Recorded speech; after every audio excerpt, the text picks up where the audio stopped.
नमस्कार विद्यार्थी मित्रांनो, मागच्या लेक्चरला आपण खेळत्या भांडवलाचा अर्थ आणि व्याख्या बघितली।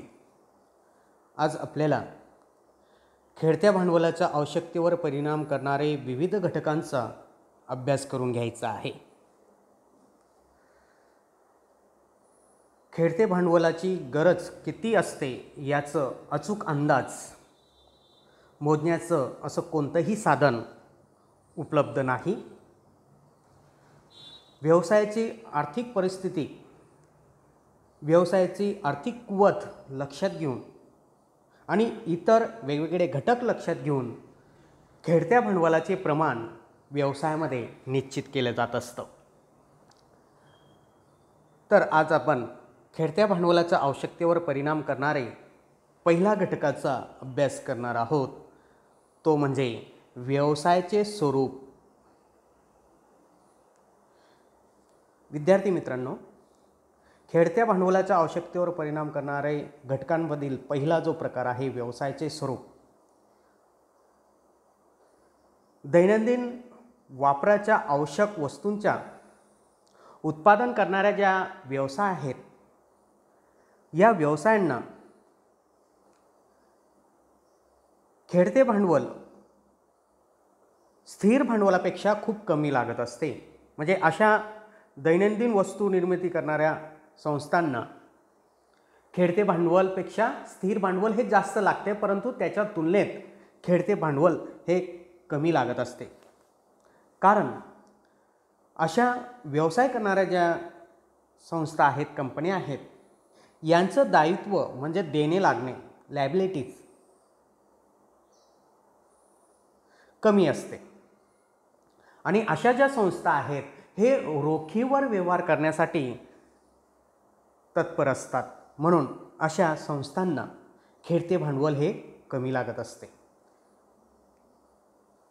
तसेच सार्वजनिक उपक्रमांमध्ये ग्राहकांकडून अशा व्यवसाय संस्था रोख रक्कम घेत असतात।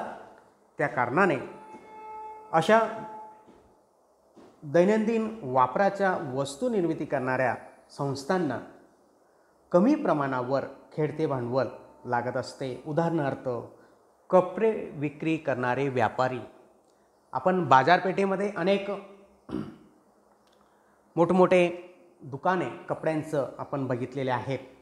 त्या ठिकाणी ग्राहकांना उधारीची सवलत दिली जात नाही, ते रोखीने कपड्यांची विक्री करत असतात आणि ज्यावेळेस त्यांना कपड्यांचं स्टॉक करायचे असतात त्यावेळेस त्यांना उधारीची सवलत मात्र मिळत असते। अशा वेळेस त्या व्यावसायिकांना कमी खेळते भांडवलाची आवश्यकता भासते, कारण त्यांच्याकडे रोजचे रोख रक्कम येण्याचे प्रमाण हे जास्त असते।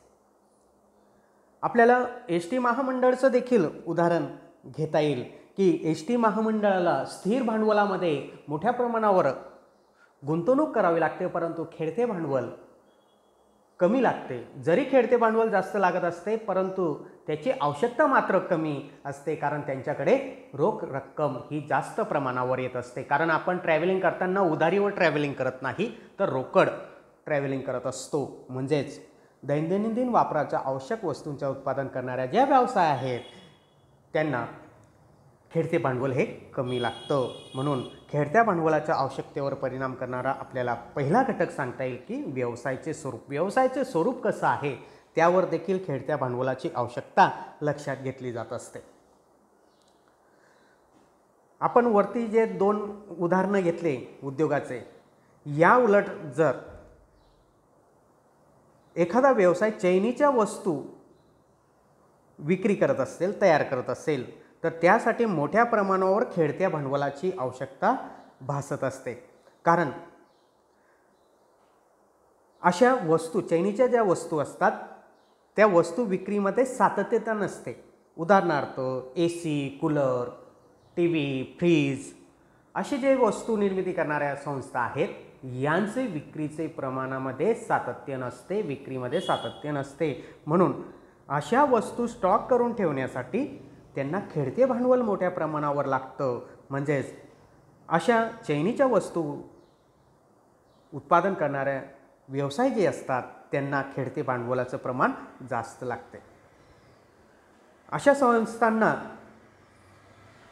वस्तूचे वितरण करताना ग्राहकांची मागणीपूर्व पुरवठा त्यांना करून ठेवावा लागतो, मालसाठा त्यांना करून ठेवावा लागतो. म्हणून अशा वेळेस त्यांना खेळते भांडवल खूप मोठ्या प्रमाणावर करावं लागत असतो. तसेच चैनीच्या वस्तू तयार करणारे जे व्यवसाय आहेत ते ग्राहकांना आकर्षित करण्यासाठी पतसुविधा म्हणजे क्रेडिट फॅसिलिटीज देखील पुरवत असतात. म्हणून अशा व्यावसायिकांना मोठ्या प्रमाणावर खेळत्या भांडवलाची गरज भासते, कारण ते आपल्या वस्तूची विक्री ह्या उधारीने करत असतात. म्हणून त्यांना खेळते भांडवल हे मोठ्या प्रमाणावर लागत असते. म्हणजेच व्यवसायाचे स्वरूप आपल्याला खेळत्या भांडवलाच्या आवश्यकतेवर परिणाम करणारं एक महत्त्वाचा घटक आपल्याला सांगता येईल. दुसरा पॉईंट आपल्याला सांगता येईल व्यवसायाचे आकारमान. खेळत्या भांडवलाच्या आवश्यकतेवर परिणाम करणारा हा देखील एक महत्त्वाचा घटक आपल्याला सांगता येईल, व्यवसायाचे आकारमान. व्यवसायामध्ये व्यवसायाचा आकारमानाचा अंदाज त्याच्या एकूण कार्यक्षेत्राच्या प्रमाणावर ठरविला जात असतो. तो व्यवसायाचं कार्यक्षेत्र किती पसरलेलं आहे, तो व्यवसाय किती मोठ्या प्रमाणावर देशात विदेशात राष्ट्रीय आंतरराष्ट्रीय पातळीवर पसरलेला आहे त्याच्यावर त्याचा कार्यक्षेत्राचा अंदाज ठरवला जात असतो. म्हणजेच मोठ्या प्रमाणावर व्यापार करणाऱ्या कंपनीज किंवा उद्योगाला खेळत्या भांडवलाची अधिक गरज असते.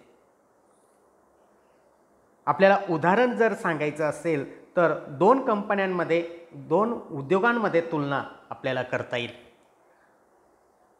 नमकीन तयार करणारे खाद्यपदार्थ तयार करणाऱ्या कंपन्यांचं, छोट्या कंपन्यांचं आणि मोठी कंपनींचं उदाहरण आपल्याला देता येईल. अमळनेरसारख्या शहरामध्ये स्वादिष्ट नमकीन ही एक कंपनी खाद्यपदार्थ तयार करत असते.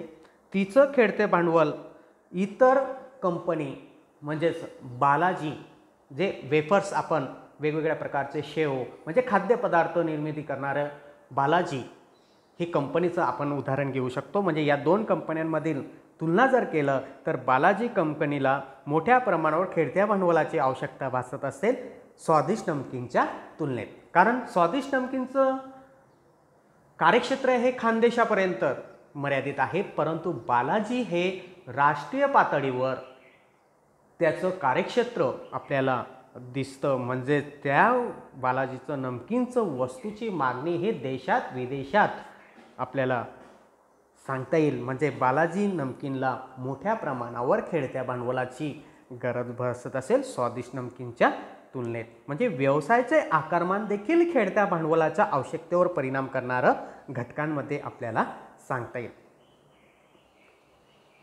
तिसरा महत्त्वाचा पॉईंट आपल्याला सांगता येईल विक्रीचे प्रमाण. खेळत्या भांडवलाच्या आवश्यकतेवर परिणाम करणारा हा जो तिसरा प्रकार आहे म्हणजे विक्रीचे प्रमाण, हा सर्वात महत्त्वाचा घटक आपल्याला खेळत्या भांडवलाच्या आवश्यकतेवर परिणाम करणाऱ्या घटकांपैकी एक आपल्याला सांगता येईल. व्यवसायामध्ये एकूण विक्रीचे प्रमाण व खेळते भांडवल यांचं एकमेकांशी थेट नातं असतं. म्हणजे विक्रीचे प्रमाण वाढलं तर खेळते भांडवल देखील वाढवावं लागतं. जर विक्रीचे प्रमाण वाढत असेल तर त्याचं प्रमाणात खेळते भांडवल उपलब्ध करून देणे गरजेचं असतं. म्हणून विक्रीचे प्रमाण जर कमी असेल तर खेळते भांडवल देखील कमी. वर आपण उदाहरण पाहिलं स्वादिष्ट नमकीन आणि बालाजी नमकीन या दोन कंपन्यांचं आपण उदाहरण पाहिलं की बालाजी कंपनीचं विक्रीचे प्रमाण वाढलं म्हणून त्यांना खेळते भांडवल जास्त लागतं. स्वादिष्ट नमकीनचं विक्रीचे प्रमाण हे खानदेशापुरता मर्यादित आहे म्हणून त्यांना खेळते भांडवल कमी लागतं. अशा पद्धतीचं विक्रीचं प्रमाण हे महत्त्वाचा घटक आपल्याला खेळत्या भांडवलाच्या आवश्यकतेवर परिणाम करणाऱ्या घटकांमध्ये आपल्याला सांगता येईल. म्हणून विक्रीचे प्रमाण वाढलं म्हणजे खेळते भांडवल वाढतं आणि विक्रीचे प्रमाण कमी असेल तर त्या ठिकाणी खेळते भांडवल देखील कमी लागत असतं. म्हणून तिसरा जो प्रकार आहे विक्रीचे प्रमाण, हा सर्वात महत्त्वाचा खेळत्या भांडवलाच्या आवश्यकतेवर परिणाम करणारे घटकांमधील एक घटक आपल्याला सांगता येईल. चौथा पॉईंट, खेळत्या भांडवलाच्या आवश्यकतेवर परिणाम करणाऱ्या घटकांमध्ये आपल्याला सांगता येईल उत्पादन चक्र. उत्पादन चक्राचा देखील खेळत्या भांडवलाच्या आवश्यकतेवर परिणाम करत असतं. मग अगोदर उत्पादन चक्र म्हणजे काय? कच्च्या मालाचे तयार वस्तूंमध्ये रूपांतर करण्याच्या प्रक्रियेला उत्पादन चक्र असे म्हणतात. अगोदर कच्चा माल खरेदी केला जातो आणि त्याच्यावर प्रक्रिया केल्यानंतर तो पक्का मालात रूपांतर केल्यानंतर तो ग्राहकांसाठी उपलब्ध करून दिले जात असते. ती जी प्रक्रिया आहे, मधली प्रक्रिया, कच्च्या मालातनं पक्क्या मालात रूपांतर करण्याची प्रक्रियेला उत्पादन चक्र असं म्हटलं जात असतं. म्हणून जर उत्पादन चक्राला लागणारा कालावधी हा मोठा असेल, म्हणजे कच्च्या मालातनं पक्क्या मालात रूपांतर करण्याचा कालावधी, त्याला जर लागणारा कालावधी हा जास्त लागत असेल तर अशा उद्योगांना, अशा उत्पादनाला मोठ्या प्रमाणावर खेळते भांडवलाची गरज भासते. म्हणजे खेळते भांडवलाचं प्रमाण अशा जास्त उत्पादन करण्याच्या प्रक्रियेमध्ये वेळ लागणाऱ्या उत्पादनाला हे खेळते भांडवल जास्त लागते. उलट जर उत्पादन प्रक्रियेमध्ये कमी वेळ लागत असेल तर अशा वेळेस त्यांना खेळते भांडवल देखील कमी लागत असते. म्हणजे वस्तू निर्मिती करण्यासाठी जर कमी कालावधी लागत असेल तर त्याच्यासाठी खेळते भांडवल हे कमी लागत असते.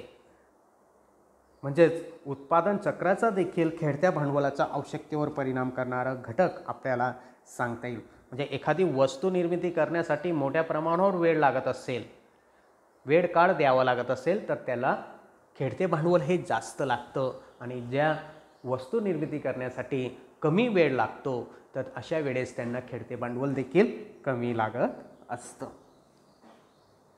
पाचवा पॉईंट आपल्याला सांगता येईल व्यापारी चक्र. एखाद्या व्यवसायासाठी जेव्हा बाजारात तेजी असते तेव्हा विक्रीचे एकूण प्रमाणात वाढ होत असते. बाजारपेठेची परिस्थिती देखील खेळत्या भांडवलाच्या आवश्यकतेवर परिणाम करत असते मित्रांनो. म्हणजे त्या व्यवसायाचं वस्तूच्या विक्रीच्या वेळेस जर बाजारपेठेमध्ये तेजी असेल, त्या वस्तूची मागणी मोठ्या प्रमाणावर असेल तर त्या वस्तूचे उत्पादनात वाढ करण्यासाठी देखील मोठ्या प्रमाणावर खेळते भांडवलाची आवश्यकता भासते. कारण त्या उद्योगाला मोठ्या प्रमाणावर वस्तूचा साठा म्हणजे स्टॉक वाढवण्याची आवश्यकता भासते. उदाहरण सांगायचं झालं तर आता पावसाळा चालू झाला, अशा वेळेस रेनकोट उत्पादन करणारी, निर्मिती करणारी कंपनी, छत्री निर्माण करणाऱ्या कंपन्या हे अशा हंगामी वस्तू तयार करणाऱ्या कंपन्यांना मोठ्या प्रमाणावर त्यांची तेजी असेल, वस्तूची मध्ये बाजारपेठेमध्ये तेजी असेल, त्याच वेळेस त्यांना मोठ्या प्रमाणावर खेळत्या भांडवलाची आवश्यकता भासत असते. कारण अशा वस्तूचा मालसाठा करून ठेवण्यासाठी जास्त गुंतवणुकीची गरज असते. यासाठी अतिरिक्त खेळत्या भांडवलाचा उपयोग करणे क्रमपात्र ठरते, म्हणजे गरजेचं ठरतं. आणि या उलट जर मंदीची लाट असेल, मंदीचा काळ असेल, तेव्हा विक्रीचे प्रमाण हे कमी होत असते आणि त्यामुळे खेळत्या भांडवलाची आवश्यकता कमी झालेली असते. विद्यार्थी मित्रांनो, आपण या छत्री आणि रेनकोटचं उदाहरण आपल्याला सांगता येईल. बाजारपेठेमध्ये एखाद्या वस्तूला जर मागणी वाढत असेल, त्या वस्तूची तेजी असेल तर त्याला मोठ्या प्रमाणावर खेळते भांडवलाची आवश्यकता भासते. आणि जर त्या वस्तूला मंदी असेल बाजारपेठेमध्ये, मग त्या वस्तू निर्मिती करणाऱ्या कंपन्यांना खेळते भांडवल हे कमी लागत असते. म्हणजे व्यापार चक्र देखील खेळत्या भांडवलाच्या आवश्यकतेवर परिणाम करणारा घटक आपल्याला सांगता येईल. अशा पद्धतीचं आपण आज खेळत्या भांडवलाच्या आवश्यकतेवर परिणाम करणारे विविध 5 घटकांचा अभ्यास केला. त्याच्यामध्ये व्यवसायाचे स्वरूप असेल, व्यवसायाचे आकारमान असेल, विक्रीचे प्रमाण असेल, उत्पादन चक्र असेल आणि व्यापारी चक्र असे एकूण 5 पॉईंट खेळत्या भांडवलाच्या आवश्यकतेवर परिणाम करणारे घटकांचं आपण आज बघितलं. उर्वरित पुढच्या लेक्चरला खेळत्या भांडवलाच्या आवश्यकतेवर परिणाम करणारे घटकांचा आपण अभ्यास करणार आहोत. नमस्कार.